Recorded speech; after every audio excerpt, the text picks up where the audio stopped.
ఇక ప్రభుత్వానికి వ్యతిరేకంగా దుష్ప్రచారం చేస్తున్నారని కొందరికి డబ్బులు ఇచ్చి తిట్టించే ప్రయత్నం చేస్తున్నారని ఆరోపించారు మంత్రి శ్రీధర్ బాబు. అయితే ఆయనకు కౌంటర్ ఇచ్చారు బీఆర్ఎస్ వర్కింగ్ ప్రెసిడెంట్ కేటీఆర్.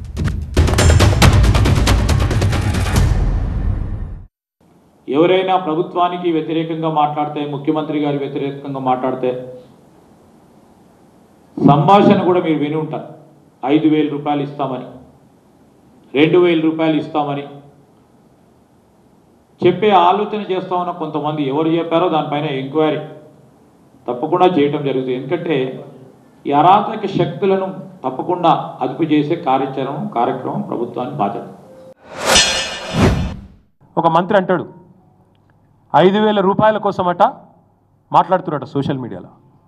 అందరూ మీ లెక్క ఉండరు, కాంగ్రెస్ వాళ్ళ లెక్క 50 కోట్లకు పీసీసీ ప్రెసిడెంట్ అమ్ముకోవడం, 500 కోట్లకు ముఖ్యమంత్రి పదవి అమ్ముకోవడం, మంత్రులు ఒక్కొక్కరు పంచుకోవడం, పర్సెంటేజీలు పంచుకొని ఒకరినొకరు కాపాడుకునే ప్రయత్నం చేయడం. మీ కాంగ్రెస్ లాగా దిక్కుమాలిన అలవాట్లు ప్రజలకు ఉండవు, తెలంగాణ బిడ్డలకు అసలు ఉండవు. ఆత్మగౌరవం మీద కొడితే, ఆత్మగౌరవం విషయానికే వస్తే మంత్రి గారు శ్రీధర్ బాబు గారు, తెలంగాణ ప్రజలు తిరగబడితే మీరు ఊళ్ళలో తిరగలేని పరిస్థితి వస్తుంది, మంచిది కాదు.